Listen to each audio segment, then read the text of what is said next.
Hello दोस्तों, good morning. Welcome to my class bright hopes classes. I hope आप लोग अच्छे होंगे, स्वस्थ होंगे, मस्त होंगे।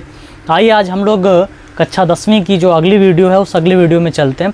हम लोगों ने पिछली वीडियो में पढ़ा था कि नहीं, मुख के बारे में हम लोगों ने मुख के बारे में पढ़ लिया था। और अब जो अगला वीडियो है ये मुख के बाद यानी कि जो पोषण की क्रिया होती है, पोषण यानी पाचन की जो क्रिया होती है, यानी कि पाचन की क्रिया में सबसे पहले मुख भाग लेता है। सबसे पहले कौन? मुख। और उस मुख में हमने ये बतलाया था कि नहीं भैया, क्या सबसे पहले दांत भाग लेता है।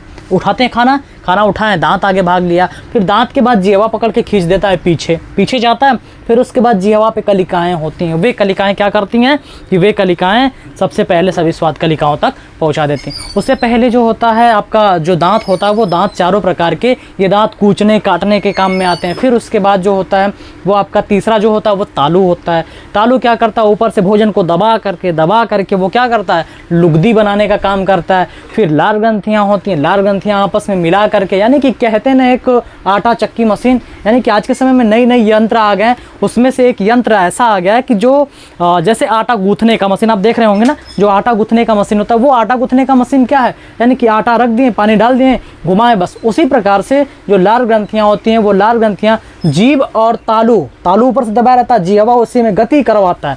और गति करवा करके जैसे आटा गूंथा जाता है, ठीक उसी प्रकार से जैसे आटा गूंथा जाता है, ठीक उसी प्रकार से ये भी उस भोजन को लुगदी का रूप बना देता है। तो ये हम लोगों ने मुख में जो क्रियाएं हो रही थी, उन क्रियाओं के बारे में हम लोगों ने पढ़ लिया था। अब हम लोगों को क्या पढ़ना? आगे की, यानी आगे क्या है हम लोग की? यहाँ से एक नलिका है, लेकिन आप जब मुख खोलेंगे तो उस मुख को खोलते समय आप देखेंगे एक छोटा सा होल होता है। आप जब मुख खोलेंगे तो आप देखेंगे सबसे निचले स्तर पे थोड़ा सा खुला हुआ एक भाग होता है। उस खुले हुए भाग को, यानी कि वह जो खुला हुआ भाग होता है, यहाँ से प्रारंभ होता है हमारा आहार नाल। क्या प्रारंभ होता है? आहार नाल, ठीक ना।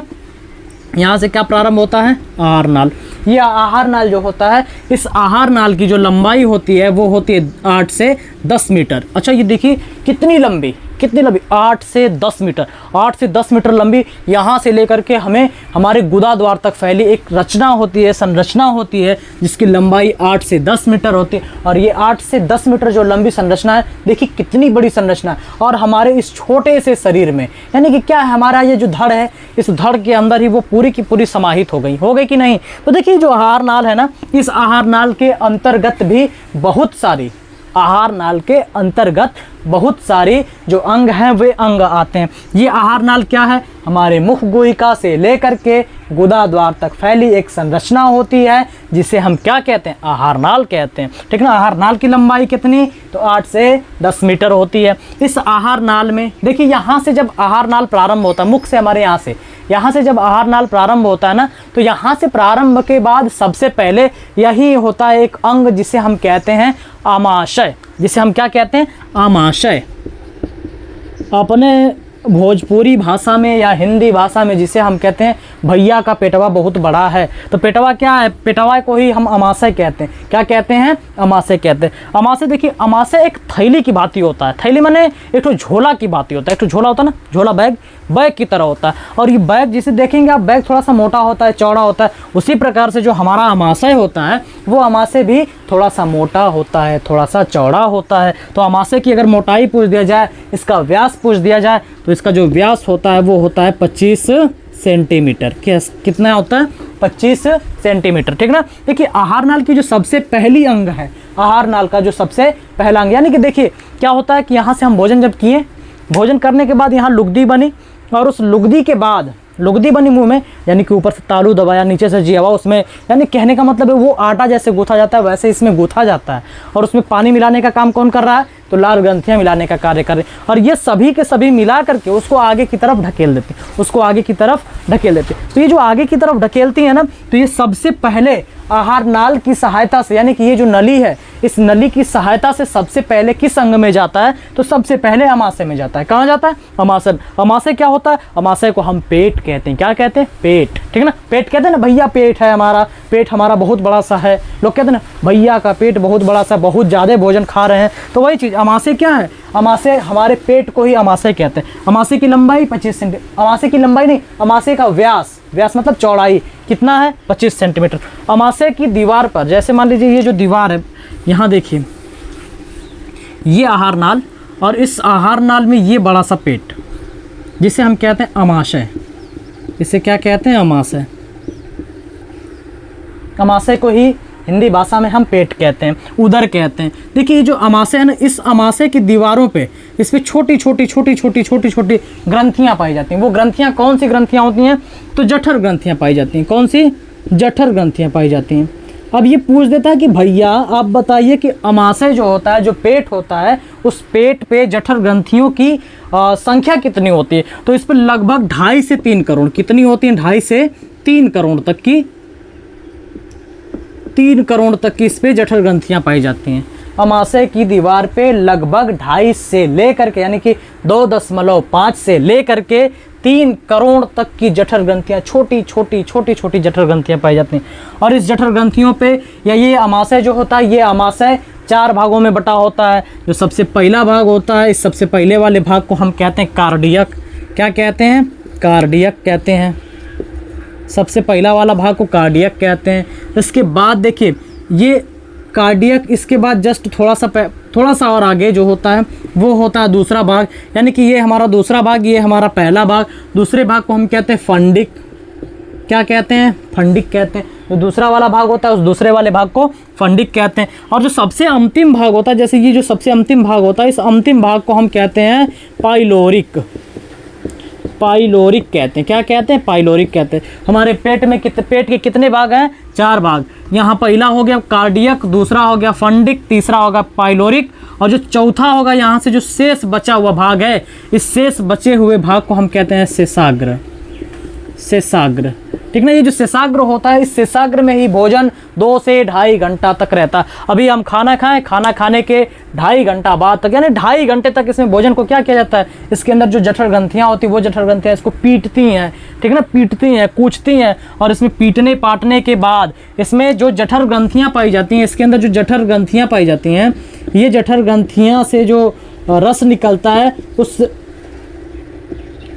जठर ग्रंथियाँ, ठीक ना, ये जो जठर ग्रंथियाँ हैं, इन जठर ग्रंथियों से जो रस निकलता है, वो रस क्या करता है कि जो हम लोग भोजन किए हैं, जो हम लोग खाना खाए हैं, उस भोजन को क्या करता है कि उसको मुक्का मार करके, उसको अपने पैरों से मार करके, उसके अंदर के जितने गुण होते हैं, गुण मतलब कि प्रोटीन्स, विटामिन्स, वसा, ठीक ना, और जो भी चीज़ें इसमें उपस्थित होती हैं, उन सभी चीज़ों को ये मार मार के इसके अंदर से ये बाहर निकालती है। और बाहर निकाल करके यहाँ से फिर ये आगे बढ़ती है, यहाँ से ये आगे की तरफ बढ़ती है। अब देखिए ये जो अमाशय होता है ना, इस अमाशय के बाद एक सी आकार की संरचना होती है। एक देखिए यहीं से सबसे पहले आपको हम बता दें कि आहार नाल जब प्रारंभ होता है, तो यहाँ हम बताएं आपको कि नहीं, सबसे पहले क्या होता है? अमाशय होता है। सबसे पहले पेट होता है, बताए ना। तो वो पेट किसका भाग है? तो वो पेट जो होता है वो छोटी आंत का भाग होता है। किसका भाग होता है? छोटी आंत का। ये छोटी आंत का सबसे पहला भाग होता है, और इस छोटी आंत के पहले भाग को अमाशय कहा जाता है। और ये अमाशय के 4 भाग होते हैं। अमाशय की दीवारों पे जठर ग्रंथियाँ पाई जाती हैं। जठर ग्रंथियों की संख्या कितनी होती है? तो लगभग 2.5 से 3 करोड़ तक की होती हैं। उसके बाद देखिए जैसे ये हमारा अमाशय आया, और ये अमाशय के बाद ये हमारा रहा, देखिए ये हमारा आहार नाल, और ये इस आहार नाल में ये सबसे बड़ा सा 25 सेंटीमीटर व्यास का, कितना? 25 सेंटीमीटर व्यास का ये हमारा पेट रहा। इस पेट के आगे आप देखेंगे यहाँ से एक सी आकार की ये संरचना होती है। सी आकार की संरचना। इस सी आकार की संरचना को हम कहते हैं ग्रहड़ी। क्या कहते हैं? ग्रहड़ी कहते हैं। ये हमारा छोटी आंत का भाग होता है। और इसी ग्रहड़ी के, ये जो ग्रहड़ी होती है, देखिए होता क्या, हम आपको अपने इसमें बता दे रहे हैं शरीर पे। जैसे देखिए हम खाना खाएं, यहाँ से ये आएगा, और जस्ट इसी के बगल में ये 25 सेंटीमीटर का क्या है? ये हमारा अमाशय है, पेट है। और इस पेट के बाद, यानी ये जो पेट है यहाँ से समाप्त हुआ, और इसके बाद यहाँ से सी आकार की नलिका होती है। क्या होती है? सी आकार की नलिका होती है। अब इस सी आकार की नलिका में इस साइड हमारे, ठीक ना, इस साइड हमारे यहाँ पे 1.5 किलो का एक ग्रंथि होता है। 1.5 किलो का एक ग्रंथि होता है। उस ग्रंथि को क्या कहते हैं? तो उस ग्रंथि को हम कहते हैं यकृत। क्या कहते हैं? यकृत, ठीक ना। तो इस ग्रहड़ी में, इस ग्रहड़ी के इस साइड, यानी कि देखिए ये जो है हमारा, ये है हमारा यकृत। क्या है? यकृत। और ये यकृत कहाँ जुड़ा होता है? तो ये यकृत हमारा ग्रहड़ी में जुड़ा होता है, ठीक ना। ये यकृत कहाँ जुड़ा होता है? तो ग्रहड़ी में जुड़ा होता है। और ये जो यकृत होता है, जो भैया ये यकृत है ना, ये यकृत करता क्या है, हम यहाँ से मार मार के ग्लूकोज निकालें, अमाशय से पीट पाट करके मार के उनको क्या निकालें, हम वहाँ से ग्लूकोज निकालें। और ग्लूकोज निकलता है तो हमारे शरीर में जितनी ऊर्जा चाहिए, जैसे हम काम करते हैं थक जाते हैं तो हमारे शरीर को ऊर्जा चाहिए, ऊर्जा कौन देगा, ग्लूकोज देगा। कौन देगा, ग्लूकोज देगा। ग्लूकोज कहाँ से आएगा, जो पेट में हमारा भोजन पच रहा है उसी पेट में पचे हुए भोजन से ग्लूकोज प्राप्त होता है। अब देखिए जैसे क्या होता है कि कभी कभी मात्रा अधिक हो जाती, कभी कभी मात्रा अधिक हो जाती, तो उसी प्रकार से जब यहाँ से ग्लूकोज हमारे शरीर को जितना आवश्यकता होता है, जैसे हम लोग होता क्या कि खा के सो गए, खाना खाएं खा के सो गए, तो सोने का मतलब है कि जैसे वो पाचन की क्रिया होगी, अब हम उस समय तो कोई क्रिया कर नहीं रहे हैं, तो उस स्थिति में क्या होता है कि जो भोजन होता है ना वो पच करके उसके अंदर से जो ग्लूकोज होता है वही ग्लूकोज जा करके यकृत में, इस यकृत में जा करके ग्लाइकोजन के रूप में संचित हो जाता है, यानी एकत्रित हो जाता है, स्टोर हो जाता है। जैसे होता है ना कि हम लेके आए बाजार से दाल लेके आए 5 किलो, और वो 5 किलो दाल लेके आए तो भैया जितना हमको यूज करना था उतना हम यूज कर लिए, लेकिन उसके बाद एक डिब्बा रखे रहते हैं, एक जार रखे रहते हैं, उस जार में उठा करके सबको रख देते हैं। उसी प्रकार से हमारे शरीर के अंदर भी यहाँ जब ग्लूकोज की प्राप्ति होती है तो उस ग्लूकोज जितना हमारे शरीर में उसका मतलब उसे जितना यूज करना होता है उतना तो यूज होता है, उतना उसका प्रयोग किया जाता है, और प्रयोग करने के बाद शेष बचा हुआ जो भाग होता है उस शेष बचे हुए भाग को यकृत में ला करके स्टोर कर दिया जाता है, यकृत में ला करके स्टोर कर दिया। अब यकृत में ला करके स्टोर किया जाता है तो वो किस रूप में किया जाता है, तो ग्लाइकोजन के रूप में। किस रूप में, ग्लाइकोजन के रूप में। ये जो यकृत है, यकृत के बारे में देखिए, अमाशय के बारे में पूछ दिया तो ये अमाशय के 4 भाग होते हैं। अमाशय जो होता है वो 25 सेंटीमीटर व्यास वाला होता है। इसकी दीवार पर जठर ग्रंथियाँ पाई जाती हैं। जठर ग्रंथियों की संख्या कितनी होती है, तो 2.5 से 3 करोड़ होती है। अगर अमाशय के बारे में पूछता तो आप अमाशय में इतना ही लिखेंगे, ठीक ना। इसके आगे जो छोटी आंत का प्रथम भाग यानी ग्रहणी जो होती है, सी आकार की जो नलिका होती है, उस सी आकार की नलिका को हम ग्रहणी कहते हैं। उस ग्रहणी में हमारे शरीर की जो सबसे बड़ी ग्रंथि होती है, हमारे शरीर की जो सबसे बड़ी ग्रंथि होती है, उस बड़ी ग्रंथि को क्या कहते हैं, तो यकृत कहते हैं। क्या कहते हैं, यकृत कहते हैं। अगर आपसे प्रश्न पूछ दे, आपकी बहुविकल्पी में प्रश्न पूछेगा कि भैया आप बताएं कि आपके शरीर में सबसे बड़ी ग्रंथि कौन सी है, आपके शरीर में सबसे बड़ी ग्रंथि कौन सी है, तो आपके शरीर में सबसे बड़ी ग्रंथि जो है वो क्या है, यकृत है। क्या है, यकृत है। और यकृत कहाँ जुड़ा होता है, तो यकृत हमारे ग्रहणी में जुड़ा होता है। यकृत कहाँ जुड़ा होता है, तो ग्रहणी में जुड़ा होता है। यकृत देखिए, यकृत का वजन पूछ दे आपसे कि यकृत का वजन बताइए, तो यकृत का जो वजन होता है वो 1.5 kg, यानी कुल मिला जुला के कहने का मतलब है 1.5 किलो का। यकृत का वजन कितना होता है, 1.5 किलो का। ये हमारे शरीर में सबसे बड़ी ग्रंथि होती है। एक आपको महत्वपूर्ण बातें बता देते हैं हम। ये सबसे बड़ी है, सबसे भारी भी है, हमारे शरीर में सबसे भारी ग्रंथि भी है। 1.5 kg मामूली नहीं होता। 1.5 kg की वजह से, जैसे देखिए इस साइड में ये जो यकृत हमारा यहाँ यकृत होता है, ठीक ना, और ये जो यकृत है, यह यकृत बड़ी होने के कारण यहाँ से ये क्या करती है कि धीरे से किडनी को, जैसे भाई बड़ा चीज़ है तो वो लटका होगा, बड़ा चीज़ है तो वो क्या होगा, लटका होगा। तो ये जो लटका होता है ना, यहाँ से ये लटका होता है और यहाँ की जो किडनी होती है, इस किडनियाँ को ही दबा देता है।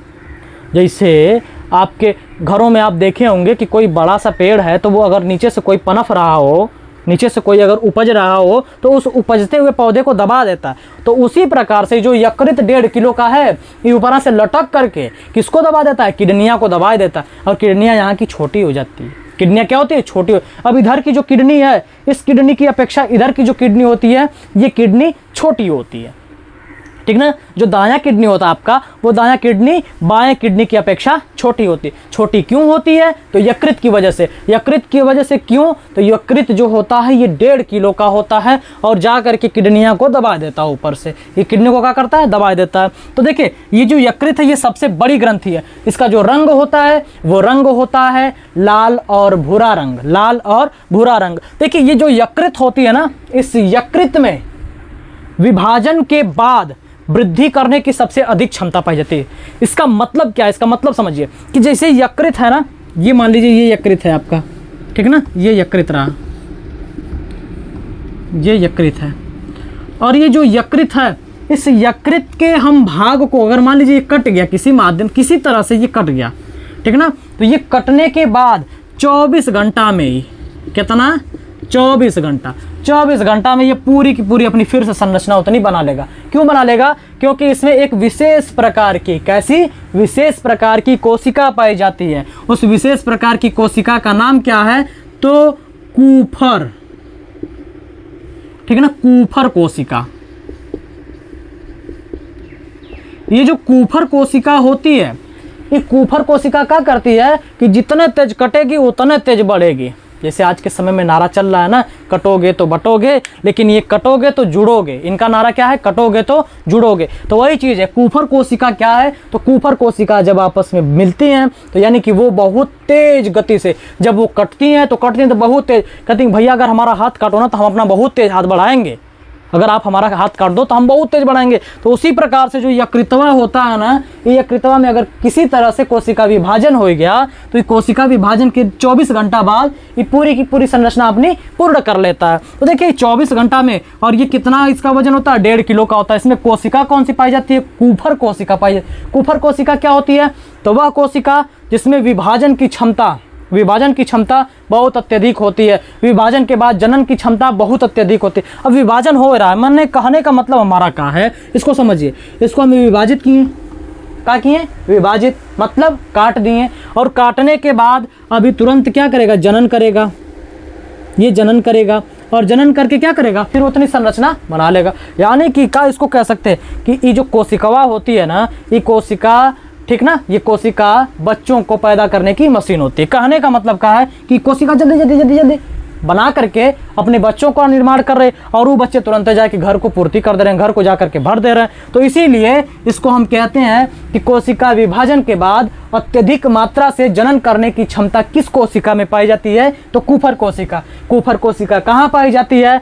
तो यकृत में पाई जाती है। यकृत का वजन कितना होता है? 1.5 kg का होता है। यकृत का रंग कैसा होता है? यकृत का रंग लाल और भूरे रंग का होता है। एक चीज़ और, इस यकृत में पित्ताशय पाया जाता है। क्या पाया जाता है? पित्ताशय। यकृत में क्या पाया जाता है? पित्ताशय पाया जाता है, ठीक ना, पित्ताशय पाया जाता है। और ये जो पित्ताशय होता है, इस पित्ताशय से पित्तरस निकलता है। क्या निकलता है? पित्तरस। अच्छा, ये जो पित्तरस होता है ना, हम कैसे जाने कि नहीं भैया पित्तरस निकलता है? हमको क्या पता पित्तरस निकलता है, या आपको क्या पता कि पित्तरस निकलता है? हम कह दें कि ना भैया पित्तरस निकल रहा है, नहीं। इसको समझिए क्या होता है। कभी कभी आप देखेंगे जब अनपच हो जाता है खाना क्या होता है? अनपच हो जाता है। अनपच जब होता है ना, तो हम लोग जब उल्टियाँ करते हैं तो उल्टियाँ करने के बाद थोड़ा सा खट्टा लगता है। खट्टा लगता है कि नहीं? तो खट्टा लगता है, तो खट्टा कहाँ से लगता है? जब हम लोग डकार मार रहे होते करते हैं ना, तो वो जो उल्टी कर रहे हैं, तो वो उल्टियाँ करते समय यहाँ से थोड़ा सा दबाव बन जाता है। यहाँ डायाफ्राम होता है, तंतुपट होता है, और तंतुपटवा से क्या होता है? थोड़ा सा दबाव बनता है। और जब दबाव बनता है यकृत पे ना, तो यकृत क्या करता है कि थोड़ी सी तुरंत निकाल के छिड़े, भैया ले जाओ।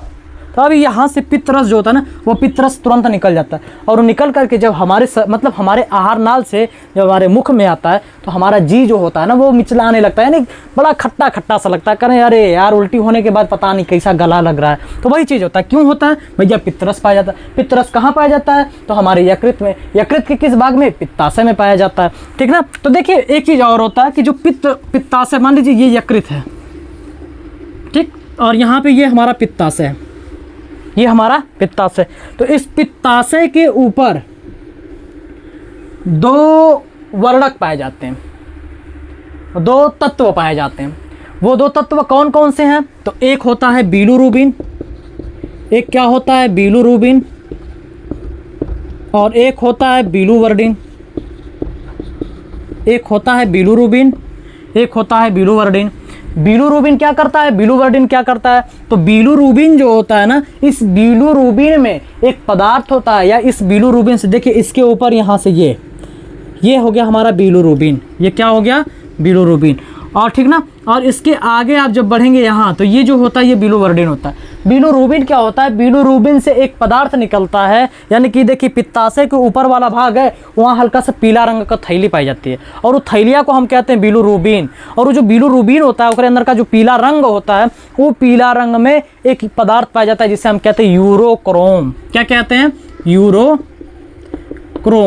और इस यूरोक्रोम के कारण, ठीक ना। इस यूरोक्रोम के कारण आप देखते हैं कि कभी कभी हम जब पेशाब करते हैं, जब मूत्र का त्याग करते हैं, तो उस मूत्र के त्याग के दौरान हमारा जो पेशाब होता है या जो मूत्र होता है वो पीला रंग हो जाता है। तो पीला रंग मूत्र का क्यों होता है? तो वो यूरोक्रोम के कारण होता है। किसके कारण होता है? यूरोक्रोम के कारण होता है। अब देखिए बिलुवर्डिन एक चीज़ होती है, एक तत्व होता है बिलुवर्डिन, और उस बिलुवर्डिन से अगर यूरोक्रोम निकलता है, इस बिलुवर्डिन से यूरोक्रोम निकलता है। देखिए बिलुरुबिन से अगर यूरोक्रोम निकला, इन दोनों में यूरोक्रोम पाया जाता है, और बिलुरुबिन से अगर निकला तो वो जा करके मूत्र के रंग को पीला कर देगा। किसको? मूत्र के रंग को। लेकिन अगर बिलुवर्डिन से निकलता है यूरोक्रोम, तो वो बिलुवर्डिन से यूरोक्रोम जब निकलेगा तो वो जा करके मल का पीला, मल निकलता है, मल पीला पीला, तो वो पीला रंग किसके कारण? यूरोक्रोम के कारण। यूरोक्रोम कहाँ से निकलता है? तो यूरोक्रोम निकलता है बिलुवर्डिन से, बिलुवर्डिन से। और जो हम लोगों के मूत्र में या हम लोगों के जो पेशाब में जो पीला रंग होता है वो किसके कारण होता है? तो यूरोक्रोम से। किस यूरोक्रोम से? तो बिलुरुबिन नामक एक अंग होता है, बिलुरुबिन नामक एक भाग होता है, और इस भाग से निकलने वाले यूरोक्रोम से जो मूत्र होता है वो मूत्र पीला रंग का हो जाता है। वो मूत्र क्या होता है? पीला रंग का होता है, ठीक ना। देखिए ये तो रहा यकृत, ये यकृत रहा। यकृत में इतनी चीज़ें, यकृत में देखिए स्टार्टिंग से फिर से एक बार देख लेते हैं, सुन लेते हैं इसके बारे में क्या क्या चीज़ें। सबसे पहले यकृत कितना? यकृत 1.5 kg का। यह हमारे शरीर का सबसे बड़ी ग्रंथि, ये हमारे शरीर का सबसे बड़ी ग्रंथि। और इसका रंग कैसा होता है? लाल और भूरे रंग का, लाल और भूरे रंग का, ठीक। इसके अंदर क्या होता है? तो ये ग्लाइकोजन का संचरण करता है, यानी ग्लाइकोजन को संचित करता है। ग्लूकोज जो है उसी ग्लूकोज को ग्लाइकोजन के रूप में संचित कर देता है। जब बाद में हम खाना नहीं खा पाते हैं, जब हम बाद में समय से खाना नहीं खा पाते हैं, तो बाद में वही ग्लाइकोजनवा निकल करके हमारे शरीर के अंदर क्या करता है? तो हमारे शरीर के अंदर ऊर्जा भरने का कार्य करता है, ठीक ना। उसके बाद उस यकृत में पित्ताशय पाया जाता है। क्या पाया जाता है? पित्ताशय। पित्ताशय से क्या निकलता है? पित्तरस। और ये जो पित्तरस होता है ना, देखिए ये जो अमाशय है, यहाँ से इसको मार पीट के, समझिए इसको, यहाँ से मार पीट करके भोजन के अंदर के जितने भी गुण होते हैं उन गुणों को खींच लिया जाता है। और खींच लेने के बाद यहाँ से क्या करता है कि जो भोजन का जो टुकड़ा होता है ना, आप जब देखेंगे पनीर जब फटता है तो थक्का थक्का बन जाता है। तो वैसा ही यहाँ क्या होता है कि जब भोजनवा के अंदरवा से सब गुण खींच लिया जाता है, तो गुण खींचने के बाद वो थक्का थक्का रहता है। और वो थक्का थक्का जब इस नली में, इस यानी कि जो ग्रहणी नली है, इस ग्रहणी नली में जब गिरता है, तो ये जो ग्रहणी नली में गिरता है तो आप देखेंगे ना, खाना खाने के 1-1.5 घंटा बाद पेट से गुड़गुड़ की आवाज़ आती है। पेट से गुड़गुड़ की आवाज़ क्यों आती है? तो भैया अमाशय से जब भोजन ग्रहणी में गिरता है, ग्रहणी में भरा होता है पानी, जब आप पानी में मारेंगे ढेला, जब आप पानी में मारेंगे पत्थर, तो पानी में पत्थर मारने से वहाँ से छपाक सी आवाज़ आएगी। तो उसी प्रकार से अमाशय से जो भोजनवा निकलता है, जब जाता है ग्रहणिया में, तो ग्रहणिया में जाने के बाद वहाँ से गुड़गुड़ की आवाज़ आने लगती है। और ठीक ना, अब देखिए एकरे अंदर अगर थोड़ी मोड़ी गुड़, मान लीजिए कोनो उसमें से छुप के कौन उसके साथ दुबक के निकल लिया कि ना भैया चलो हम इस अमाशय में अपनी पूरी की पूरी ऊर्जा को नहीं देंगे, और उस भोजनवा में कौनो मिल करके थोड़ी सी आगे बढ़ गया, तो अगवा रहता है बैठा यकृत, कहता है भैया आओ हम सबसे बड़े हैं, हम क्या हैं? सबसे बड़े हैं। तो ये सबसे बड़ा होता है। और यहाँ से निकलता है पितरस, कहता कहाँ चोरवा, कहाँ जा रहे हो तुम, ठीक ना। यहाँ से जब ये निकलता है तो कहता है कि नहीं आप चोरी से कहाँ जा रहे हो। तो ये जो चोरी से जाता है, तो यहाँ से जब भोजन आता है ना, यहाँ से पितरस आता है, और पितरस आने के बाद उस भोजन में मिल जाता है, और मिलने के बाद इसके अंदर जितने भी गुण होते हैं, उन गुणों को क्या कर लिया जाता है? खींच लिया जाता है। और कहता है कि चलो हम देख रहे हैं कि नहीं तुम कहाँ लेके भाग रहे हो, और लेके भागने में ये आकर के यहाँ संचित कर लेता है। किस रूप में संचित करता है? ग्लाइकोजन के रूप में संचित करता है, ठीक ना।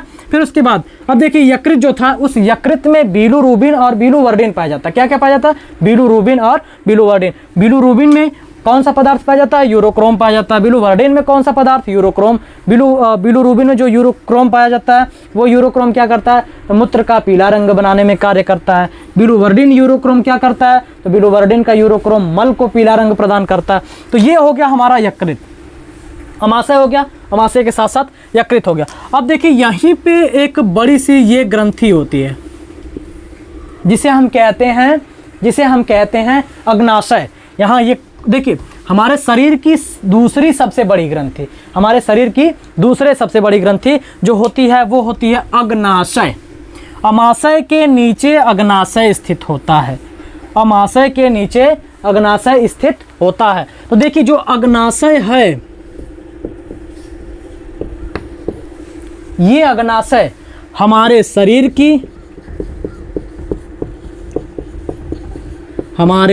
की दूसरी सबसे बड़ी ग्रंथि होती है। दूसरी सबसे बड़ी ग्रंथि होती है। कहने का मतलब यकृत सबसे बड़ी रही, और जो अग्नाशय है वो अग्नाशय दूसरी सबसे बड़ी। और जो यकृत होता है, ये जो जुड़ा होता है ना, यकृत जैसे ये आहार नाल है, ग्रहणी जो है सी आकार की, इस ग्रहणी से जैसे यहाँ से ये जुड़ा हुआ है, यकृत इस साइड से जुड़ा हुआ है, और इसी साइड यहाँ पे ये होता है अग्नाशय। अग्नाशय क्या करता है, आज के समय में सबसे खतरनाक बीमारी जो है, जिसे हम मधुमेह कहते हैं, डायबिटीज कहते हैं, शुगर कहते हैं, वो अग्नाशय से एक हार्मोन्स निकलता है जिसका नाम है इंसुलिन। क्या नाम है? इंसुलिन। और इस इंसुलिन के कारण हमारे शरीर में मधुमेह रोग हो जाता है। मधुमेह रोग का मतलब शुगर। मधुमेह का मतलब होता है शुगर रोग हो जाता है, उसी को हम कहते हैं मधुमेह। मधुमेह क्यों होता है? तो अग्नाशय से एक हार्मोन्स निकलता है, उस हार्मोन्स का क्या नाम है? इंसुलिन नाम है। और ये इंसुलिन की जब मात्रा कम हो जाती है तो यहाँ से क्या निकलता है, यहाँ से क्या होता है? तो यहाँ से मधुमेह रोग हो जाता है, शुगर रोग हो जाता है, डायबिटीज रोग हो जाता है। ठीक ना? तो ये कहाँ होता है? तो भैया ये यकृत के जस्ट ऊपर कहाँ जुड़ा होता है? ग्रहणी में जुड़ा होता है। ठीक ना? ये ग्रहणी में जुड़ा होता है। इसके आगे जब आप जाएंगे ना, तो यहाँ से ये छोटी यहाँ से ये ऐसे करके छोटी आंत बन जाती है। क्या हो जाता है? छोटी आंत बन जाती है। तो देखिए, यहाँ से हम लोगों ने यकृत के बारे में जाना, और हम लोगों ने अमाशय के बारे में जाना, हम लोगों ने हमें मधुमेह बीमारी कहाँ से होती है, कैसे होती है, उसके बारे में जाना कि ना भैया इंसुलिन नामक हार्मोन्स के कारण हमें क्या हो जाता है? मधुमेह बीमारी हो जाता है, हमें शुगर रोग हो जाता है। और इसके ऊपर हम लोग पढ़े अमाशय को, हम लोगों ने अमाशय को पढ़ा। हम अमाशय में ही हमारा भोजन क्या होता है? पचता है। अमाशय में क्या होता है? भोजनमा पचता है। भोजनमा कैसे पचता है? तो 4 प्रकार के, उसमें देखिए, उसमें 2.5 से 3 करोड़ का है जठर ग्रंथियां, मार के, पीट के, लात से, मुक्का से, सब चीज से ना, पैरों से, मुक्का से मार के उसको, उसके अंदर के पूरे गुण को क्या कर लेता है? खींच लेता है। और खींचने के बाद उसको ढकेल देता है। अब जैसे ही फेंकता है ग्रहणिया में ना, तो वहाँ से छपाक की आवाज़ आती है। छपाक की आवाज़ जैसे ही, देखिए, अब जब भोजन करेंगे ना, 1.5 घंटा बाद, 2 घंटा बाद, जब वो पानी में जब गिरता है, जब छपाक से करता है, तो उसी समय गुड़गुड़ की आवाज़ आती है। हमारे पेटों से गुड़ की आवाज़ आती है। और ये जब गिरता है ना, तो फिर ये, अब वही गिरते समय, अब उनमें से कौनों जो होंगे ना, तो कहेंगे चला भैया हम यही के साथ चोरी निकल जाए। ये जिसे यहाँ से अमाशय से जो भोजनवा निकलेगा, जो छपाक से करेगा, उनमें थोड़ी बहुत गुड़ रह जाता है, तो वो गुड़वा को अगवा जा करके यकृतवा क्या कर लेता है? खींच लेता है। यकृत क्या कर लेता है? खींच लेता है। और यकृत का वजन कितना? 1.5 kg का। यकृत का वजन कितना है? 1.5 kg का। 1.5 किलो का होने के कारण इस साइड की जो किडनियां है, उस किडनियां की आकार क्या कर देता है? छोटा कर देता है। क्या कर देता है? छोटा कर। तो ये इतनी चीजें आप याद रखिएगा, आपको वनडे एग्जाम में भी इसके बारे में पूछ सकता है। वनडे एग्जाम में आपके क्या पूछेगा? इंसुलिन नामक हार्मोन्स किस अंग में पाया जाता है? तो इंसुलिन नामक हार्मोन्स हमारे अग्नाशय में पाया जाता है। पित्तरस कहाँ पाया जाता है? तो पित्तरस जो होता है वो हमारे यकृत के पित्ताशय में पाया जाता है। पित्तरस कहाँ पाया जाता है? यकृत के पित्ताशय में पाया जाता है। फिर पूछ दे आपसे कि भैया हमारे जो मूत्र का पीला रंग होता है, वो पीला रंग क्यों होता है? तो हमारे मूत्र का पीला रंग जो होता है, वो होता है आपके यूरोक्रोम के कारण। हम लोगों का जो कह दें कि मल का जो पीला रंग होता है, वो किसके कारण होता है? तो बिलीवर्डिन के कारण हम लोगों के मल का पीला रंग होता है। ठीक है ना? इतनी चीज़ों को आप याद रखेंगे। अब आज के लिए इतना ही, फिर हम मिलते हैं अगले वीडियो में। आज के लिए इतना ही। Thanks for watching.